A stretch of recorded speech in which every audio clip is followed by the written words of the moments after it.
watching The 7 from WATE 6 on your side. Good evening, I'm Bo Williams, and welcome to The 7. Glad you're with us tonight. Let's get a look at the big 7 stories right now, and topping the list, no question about it, the weather.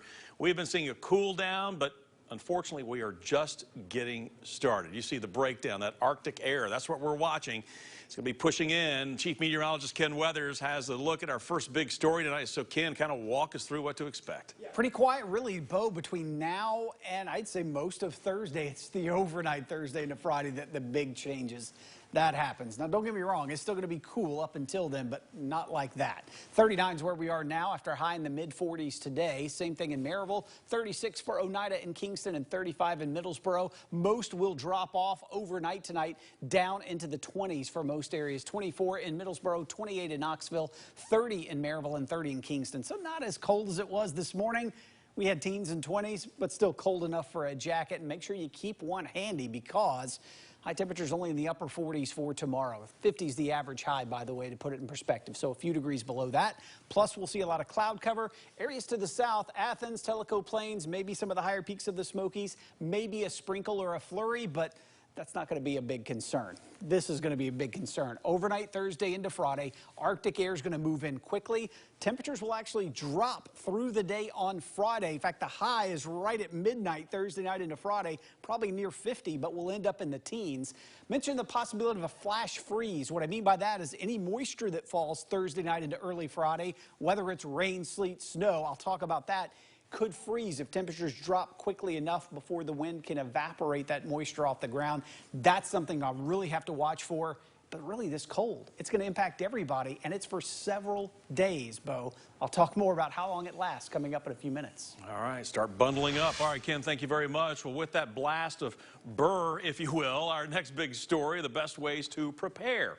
It's advice we've brought you time and time again over the years, but just like the Christmas decorations, now's the time to roll them out so you won't get caught unprepared when Santa, or in this case, Old Man Winter, blows into town.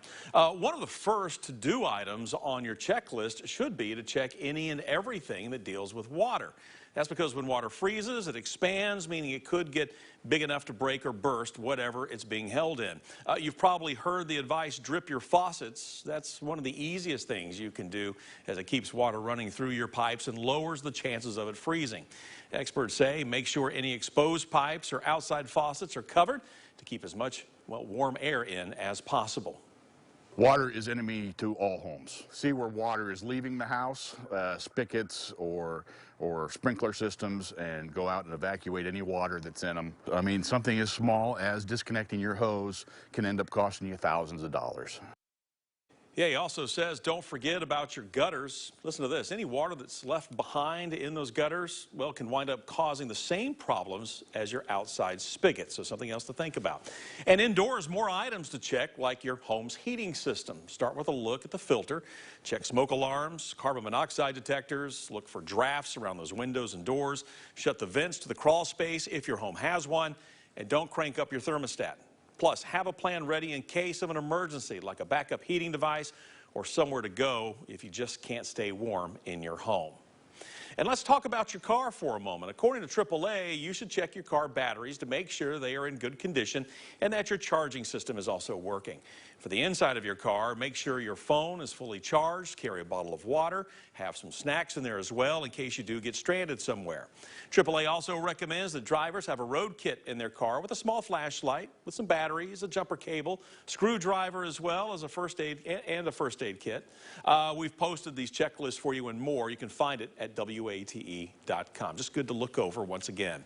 And here's an option for people with no place to stay warm, a warming shelter opening up late this week in Blount County. And First Baptist Church of Maryville, the group A Place to Stay, is offering that and, of course, some hot meals to go along with it. They're hoping neighbors will step up to volunteer or help provide some of that food.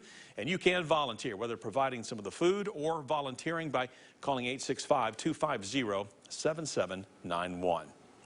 On the other hand, if the cold doesn't bother you, maybe you'd like to hit the slopes. Ober Mountain is kicking off the season tomorrow with skiing and snowboarding runs opening up. The slopes open bright and early at 9 a.m. It's open through 9 p.m. Plus, Ober is offering a special package that includes a lesson, lift ticket, and equipment rental. You're asked to buy your tickets in advance since a limited amount of people are allowed on the slope at a time, and you can do that at obergatlinburg.com.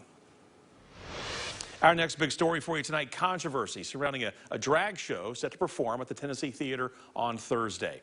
The show features drag performers, contests, meet and greets with the stars of the show. In the statement, the executive director of the Tennessee Theater says the venue has received some complaints about the show and is, quote, aware that some individuals or groups may plan to protest outside of the venue. Becky Hancock goes on to say the current description notes that parental discretion is advised, which could be used for many types of content or subject matter. We understand that every event presented at the Tennessee Theater will not be enjoyed or considered appropriate by/for all people, regardless of age. She continues saying, I strongly believe, both personally and as the director of this organization, that decisions on what children should or should not see should be left up to their parents or guardians. Now, this goes for live events, movies, television shows, books, recorded music, social media, and other content. We're expecting discussion of this at tonight's County Commission meeting. We're going to have an update on that for you coming up tonight at 11 o'clock. Well, a suspicious fire makes our Big 7 list for you tonight. It's Knoxville firefighters using that word suspicious tonight. That those firefighters are also saying one person was taken into custody. KFT getting the call from South Knoxville on Cook Drive in the Montgomery Village apartment complex just after 2 o'clock. Firefighters say the pair inside had already gotten out via that upstairs window by the time they arrived, and flames were coming from the front of the building. They managed to stop the fire and keep the damage in the apartment where it started. Now, the Red Cross is helping people forced out of the 2 neighboring apartments. We don't yet know the name of the person taken into custody or what's suspicious about the fire. Of course, we'll keep following this story closely for you. More evidence. A downtown parking garage said to be among the first, could be headed to, for demolition.